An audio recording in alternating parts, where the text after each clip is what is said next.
Hi everyone, I'm Katrina Walls from Oliphant, and if we haven't met before, I am a knitting teacher and designer based in Sydney in Australia. But if this isn't the first video of mine that you've seen, then welcome back. And I'm here today with episode 2 of my podcast on the needles.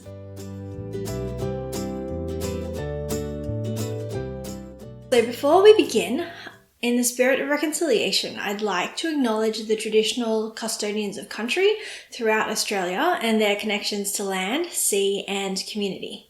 I pay my respects to their elders past and present and extend that respect to all Aboriginal and Torres Strait Islander people today. I hope that will become more... Natural's not the word I'm looking for. I hope I memorize that soon.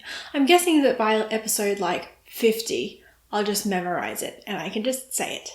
But if any of you have never heard an acknowledgement to country before, or an acknowledgement of country before, I will pop a link for some info about it down in my description box down below. Yes, so it is September, which is bizarre. We count seasons from the beginning of the month here in Australia. So it is the second day of spring, which is lovely. And I have some very unseasonal knitting to show you, but we will get into that in a bit. August is a little bit of a blur. I went back and quickly sort of just skimmed through my last podcast episode to see what I even talked about, and I did not do any of the things that I said I was going to do in the August podcast. So in case you are watching these back to back, we are in for a bit of a trip, and you can laugh at me at how little I actually commit to, even when I say it out loud.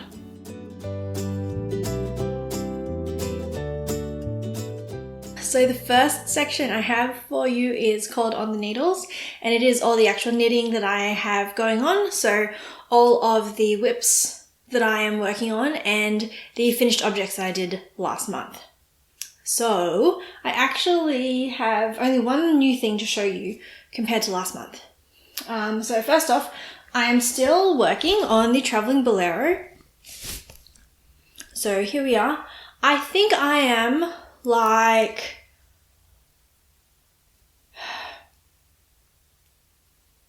5 rows left 5 rows from the end.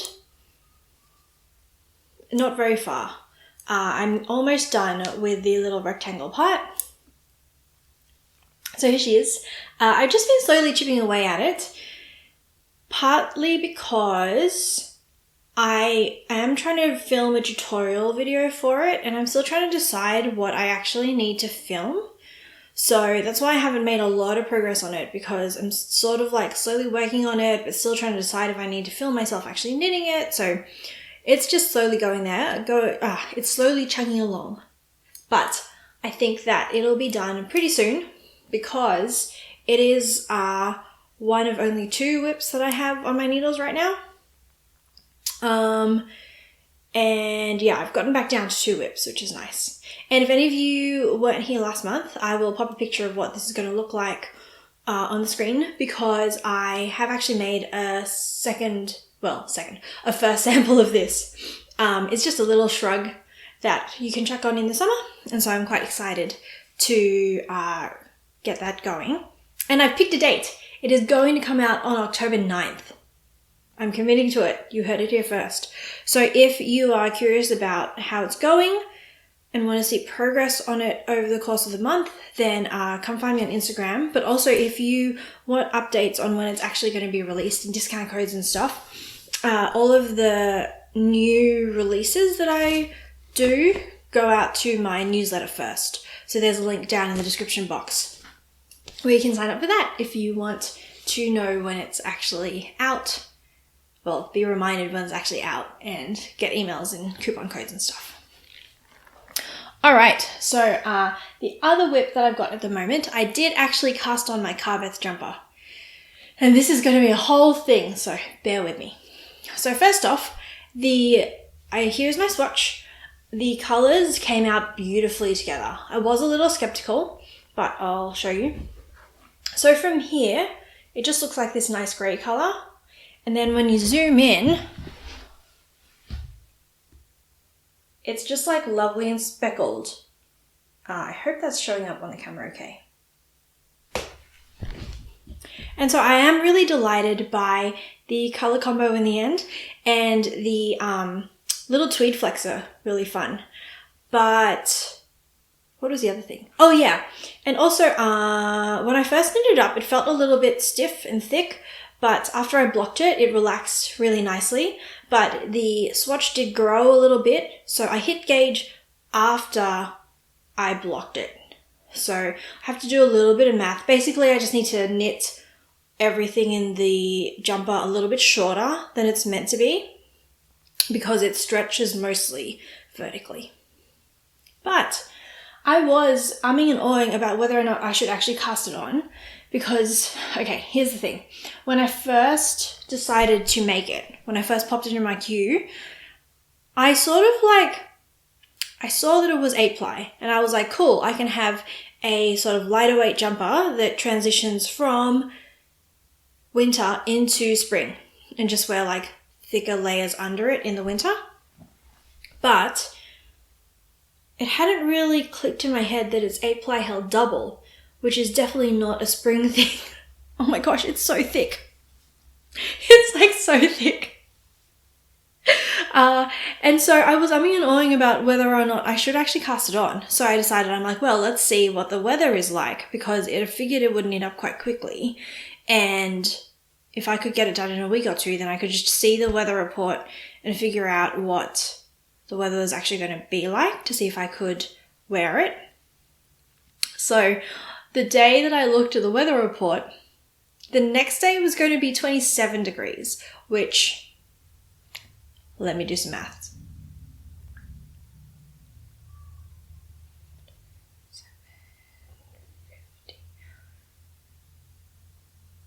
Yeah. So for my American friends, that's somewhere in the 70s. It's pretty warm, like a hot summer day, maybe close to 80. Anyway, we can look it up. But yeah, like high 70s probably.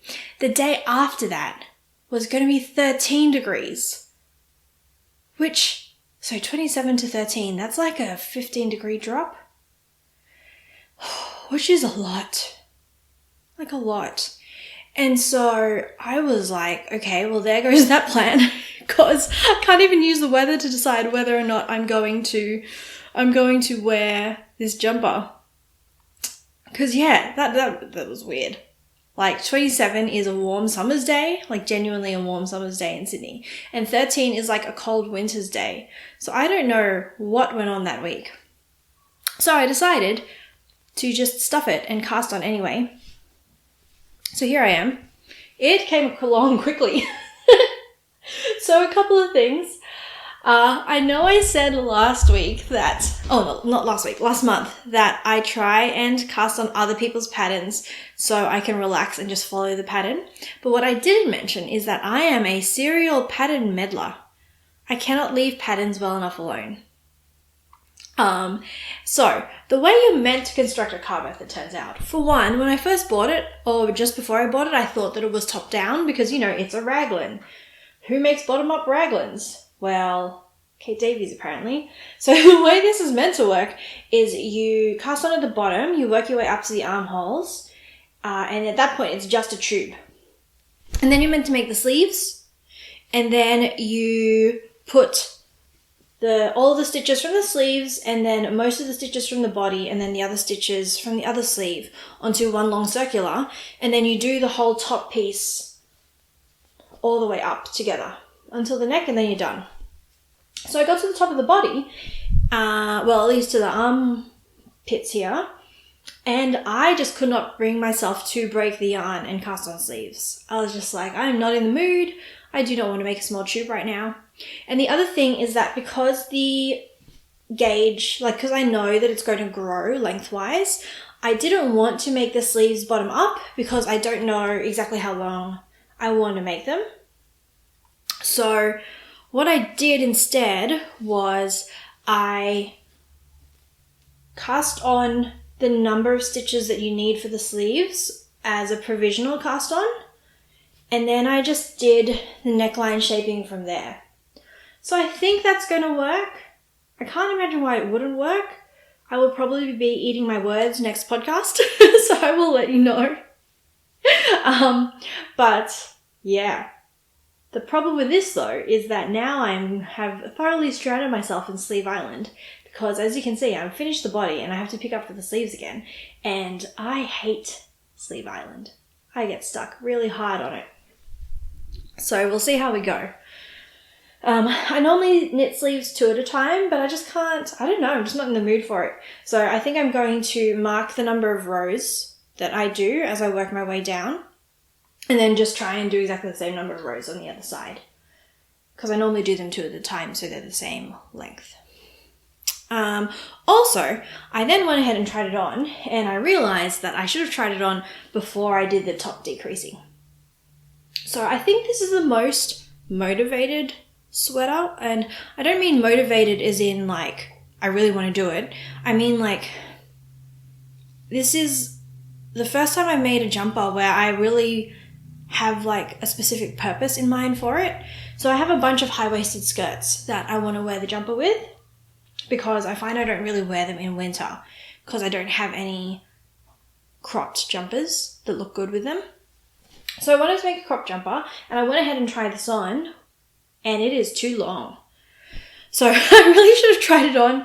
Yeah, note to all of you, if you're making clothes and you want them to be a specific length or specific anything, try it on at different points before you keep going, because it really does save you some time. I really should have tried it on before I started decreasing for the shoulders, just to see what the length was like.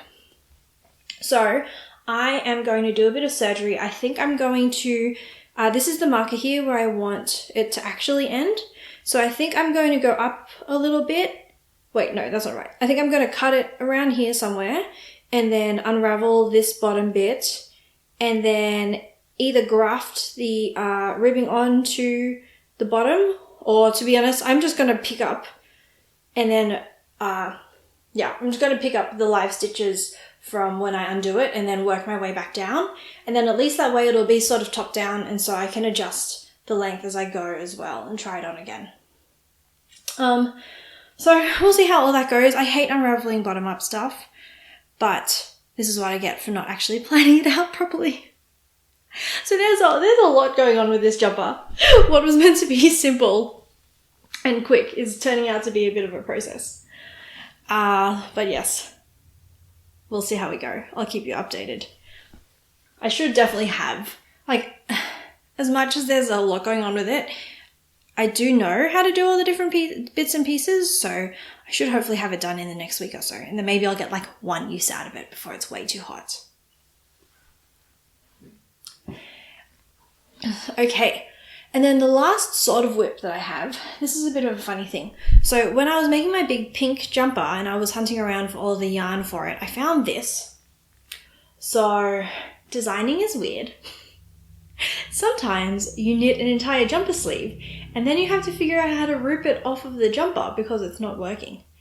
And so this is the sleeve from the original sample I made for my big fluffy pink jumper. And, okay, so because it's balloon sleeves, the bottom of it gets really, really wide, which is why this here is so gigantic, because, like, if you look how much bigger that is than my wrist, you actually do just decrease very dramatically. But because it's so big, I realized that I can actually fit it over my head, and this is going to look so ridiculous. Maybe this should be the thumbnail of my YouTube video. But I can actually fit it over my head. So I have essentially a beanie. Like, I have like the body of a beanie. So I think I'm going to try and figure out how to just finish it off. I might unravel from up here and go down and just make it a bit shorter and just make like a beanie out of it, because it's sort of cute. So just nice and fluffy. So I think I'll do that, but I don't really know how yet. I'm sure that all looked ridiculous. So that's all I have in terms of whips. And then, speaking of my big fluffy jumper, I finished it. So here she is. It is gorgeous. I love it. It's so pretty. But I haven't actually taken any photos of myself wearing it yet because I made the original sample of this in January, maybe February, and I had forgotten how much it actually grows when you block it. So it's made it really nice and drapey, but it means that the arms ended up being a little bit too long. So I need to actually, I think I'm going to undo the cuff and just work my way back a little bit, and then I'll pick up and redo the balloon bit and the cuff. Because it's too long. And I find when balloon sleeves are too long, they get this like sort of bell shape that I'm not the biggest fan of, because the balloon sort of like folds in under itself. So I'm going to make the sleeves on that a little bit shorter, and then we're going to call it done. And whenever I get done with that, I will post some pictures somewhere. Hopefully I will have them by next podcast episode. And then the other FO I have, guys, I finished it. Oh my gosh. I think this is genuinely one of the most beautiful things I've ever knit. So, this is the Greek cowl. Oh yeah, the big fluffy pink jumper. I can't tell you what it is. There's a whole story behind it. If you want to know, just go check out last month's episode. But this I can tell you all about. So this is the Greek cowl. It is by Hand Knit by Cam. And yeah, look at that. I did some colour work and it is gorgeous.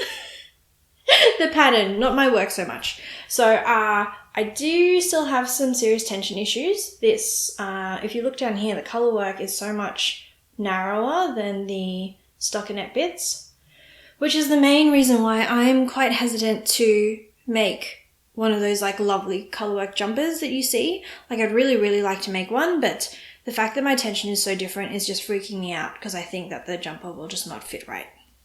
But I made a whole video about this scarf, which is actually the reason that I finished it. So I thought that I was going to take my time with this and do it just like slowly and gently, and nope. I got it into my head that I wanted to post a video about it already. And so I think I did most of the pink section in like 2 days. I just like sped knit my way through the pink bit, which was a little stressful and silly, and there was not really any reason to do that. I just suddenly felt like I wanted to get it done. But here she is. I literally finished it this morning because I blocked it while it was still... So you knit it in like one really long tube. And then I blocked it and I sort of threw it in the bucket of water and forgot that it was there for like a week. And one of my friends freaked out when I told her this because she thought it was going to smell weird. Katie, if you're watching, it smells fine. But it was... Yeah, so I blocked it flat first. But then the way you finish it is that you graft the two ends of the tube together. So where did I even do it? I thought my tension was really shot with the grafting, but I think I did it okay because I really actually can't see the line of where it was grafted together. Oh wait, nope, I can see it. I was looking in the wrong place. All right, yeah. Okay, so. I have not grafted anything since I made this. Oh, I forgot to mention, I was going to tell you what this is, but we'll talk about that later. So the last time I grafted anything together was, when did I make this? Maybe about 4 years ago. So I never grafted anything. I haven't grafted anything in a really long time. I'd never done it in the round before either. And my tension is shot. It is just so all over the place. And I made so many mistakes with it. I had to keep like going back and undoing bits and then doing them again. So maybe I should have blocked this after I actually finished it, because I think maybe it would even the tension out in the Kitchener stitch. And there is at least, I don't remember how many stitches are in this. 100 or 200 or something. So doing that much Kitchener stitch broke me a little bit. I was not having a good time. So this scarf has been full of challenges for me, which is fine. It's a good thing to stretch yourself a little bit. And it was worth it. It's just so beautiful. Maybe I'll just wear it for the rest of this podcast episode. But yeah, it's probably one of the prettiest things I've ever made.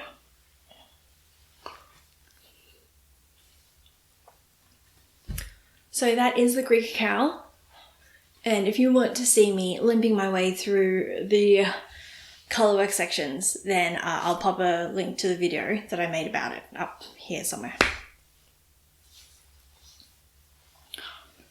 And yes, I did mean to mention this. Someone asked me last episode to tell you all what I'm wearing, which I forgot to do last time, and I appear to have forgotten now. So this is the apple pie shrug.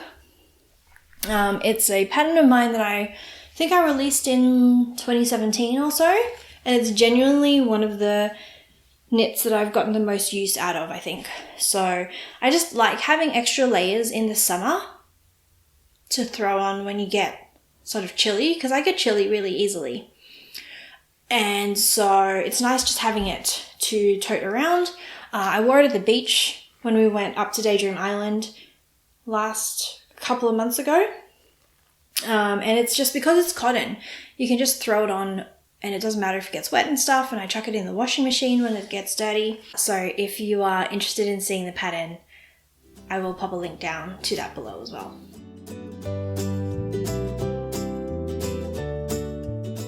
Okay, so the next section is off the needles, which is where I just tell you whatever's on my mind. Sometimes it's knitting related, sometimes it's not. And so today it's knitting related again. I wanted to let you all know about the Big Wool Show. So the Big Wool Show started last year.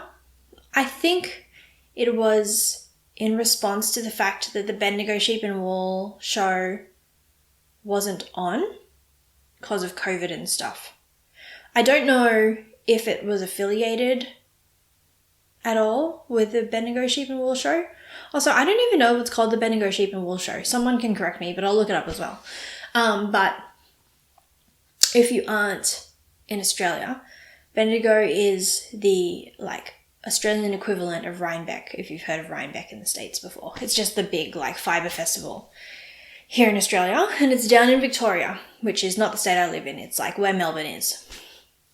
And yeah, they got cancelled last year because of COVID. They got cancelled again because of COVID this year, which was a nightmare because, anyway, that's a whole other story. But the Big Wool Show was attempting to be an online equivalent of it, or at least as much as possible. So it started up last year, and they had a lot of local vendors who put up their yarns, and I think people had some sales and discounts and new products and things for it. And I discovered some amazing Aussie indie dyes from that, so that was really lovely. And so they are on again this year, and it is this weekend. So if you're watching this as it comes out, the show is on September 4th and 5th, which is this Saturday and Sunday. And so I'm actually doing some workshops for them. I did a cabled workshop last year, which if you've seen the cable videos on my channel, that's actually where that came from, is because I did the Big Wool Show last year and I did a workshop about how to knit cables for them. And this year I'm doing a workshop on how to do mosaic knitting, which I'm really excited about because as you've probably seen from the bolero, let me find it again for you. So this is mosaic knitting, and it's a type of colour work that means you only ever have to use one strand at a time. So as you can see, I've only got the one strand here that I'm actually working with. The other strand of the other colour just sits on the edge like it does when you're doing stripes. So I'm doing a workshop all about how to do this sort of knitting. So if you're curious, it'll be online on their site this Saturday and Sunday. And I'll put it up on my YouTube channel eventually, but it will take a while. So if you are curious and want to see it right now, well, as soon as possible, it'll be up over the weekend. So I'm really excited. I am on the hunt for some mohair finally. I have plans to make a little mohair beanie, which I will show you when it's out, because it's a pattern that I think I'm going to be tech editing for someone. And so I don't know how much I am meant to be talking about it or not. But I'm going to go find some mohair finally, because I've never worked with mohair before. So hopefully there'll be some Aussie indie dyers who are making mohair at the Big Wool show. And then I don't know what else I'll find. I will probably buy too much yarn. If you'd like to check the Big Wool show out, I will put links to all of their things down in the description box. Oh yeah, and I'm going to be on their live stream. I forgot that bit. So on Saturday Arvo, they're going to have a live stream with like the dyers and some of the vendors and stuff. And so they asked me if I wanted to join in, which I thought would be really fun. I have no idea what they're going to ask me or what we'll be talking about, but I figured I'd hop on and chat to some people. So if you want to tune in for that, I'll be on at 2:45, I think. So that'll be fun. Okay, so the next section I have is from the community.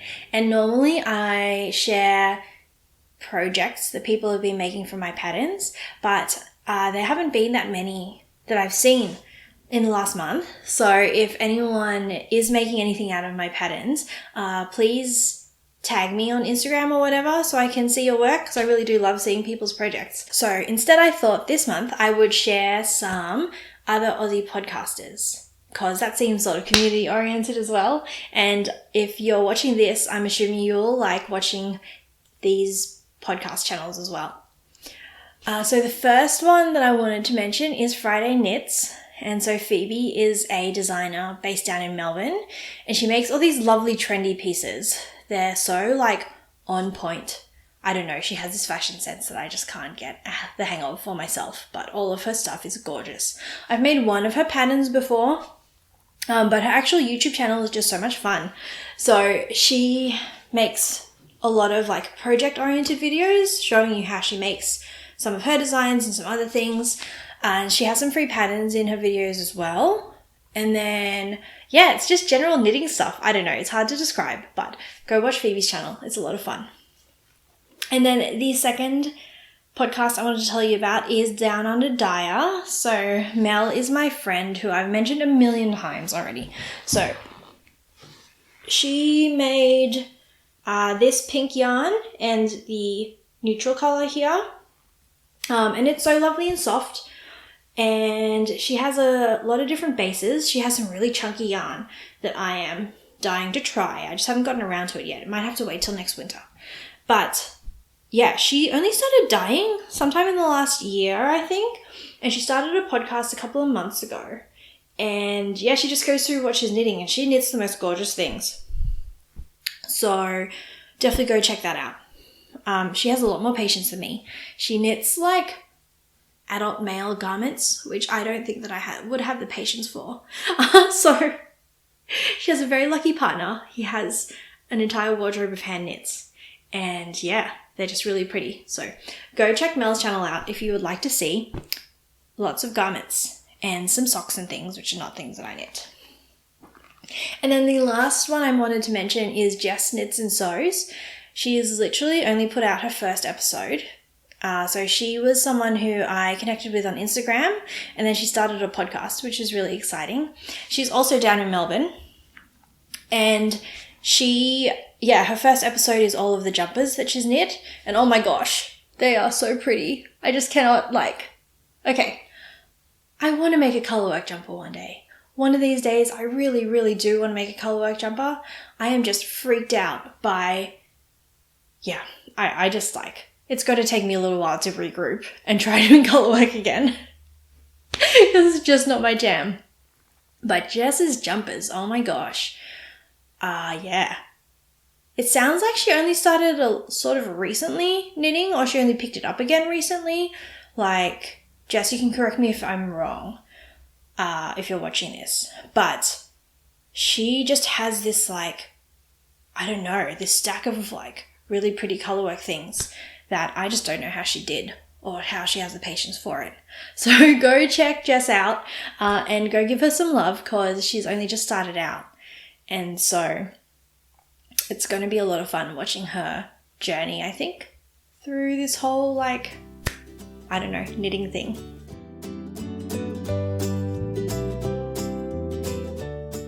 Okay, and so the last thing I have for you is what's coming up this month. So, 2 things. I think I have a pattern coming out. Okay, so this is going to take a little bit of explanation.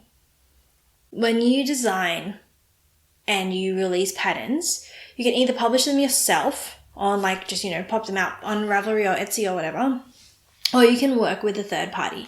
So a yarn company or a magazine or a subscription box or whatever. And I've done a lot of that recently. And the only thing about that is that you write the design and you usually knit a sample and then you send it off to them. And then after that, it's up to them. And different companies, and it's not even the company, just for a whole host of different reasons, different designs, it can be hard to tell when they're going to come out, especially now because of COVID and stuff. It's delaying a lot of people's timelines. So I think I have a pattern coming out this month. And I'm really excited about this one because it's a fun one. So if it comes out, don't worry, I will tell you all about it on Instagram and everything. And hopefully once it's released, I'll let you know. And I will be able to let you know next month in the podcast. Then the next item I have on my queue is going to be a rewrite of another baby blanket. So I knit the 4-way stock blanket in maybe 2017 or 2018. And it's a really cool baby blanket, if I do say so myself. It's got 4 colors in just a quadrant sort of formation. I'll put a picture up. And so it's really simple, but it looks really cool. But for various reasons, I've been a little bit... There were just some problems with it. Mostly the border didn't sit flat in a way that annoyed me a little. And so I've been looking for a chance to rewrite it. So I reached out to Bendigo Wool & Mills and they sent me some yarn to do pattern support. So I'm going to fix the border issues and then re-release the pattern using BWM's 10-ply cotton. And so here are the colors that I have that they sent me. I don't know how to pick this all up. Ta-da! Aren't they pretty? So this one is called Daffodil. And this one is called Latte. And then these 2 neutrals are Parchment and Snow. And so I'm still trying to decide exactly which combination, where I should put the 4 colors. So I think this is going to be it. Hopefully that's showing up on the screen. Ta-da! Hello! So I think this is going to be it. So it'll be, like that or like this, depending on how you're looking at it. I am wondering if having these 2 sort of really whitish sort of colours next to each other makes sense. But let me know what you all think. I might go put a poll up on my Instagram or something. But yeah, so I'm going to cast this on whenever the bolero is bound off. Hopefully not before then. I'm trying to only have 2 whips at a time because it stresses me out having more. And the plan for this is that it's going to go off to my sister-in-law. So she is due in October and it's our first nephew. Well, first niece or nephew, but it's going to be a nephew on my husband's side of the family. And we had been really hoping that we would be able to go and see him and, obviously my sister-in-law and her partner by the end of the year, but that's not happening. So I'm going to send them a blanket instead and hopefully a couple of other things. And fingers crossed, I'm pretty sure she doesn't watch this. So fingers crossed you're not watching, Ashley. Otherwise, you get a bit of a preview of what your present's going to be. So yeah, that's all I have for you this month. A little bit on the shorter side, I think. I don't know how long this has been going for. But I hope that you're all doing well, especially if you are in one of the states that's in lockdown, mostly mostly New South Wales and Victoria. Look after yourselves and do some knitting if it makes you happy, and don't do it if it's stressing you out, because I have heard from lots of knitters that it's going both ways at the moment. But look after yourselves and Otherwise, I will see you all next month, and happy knitting!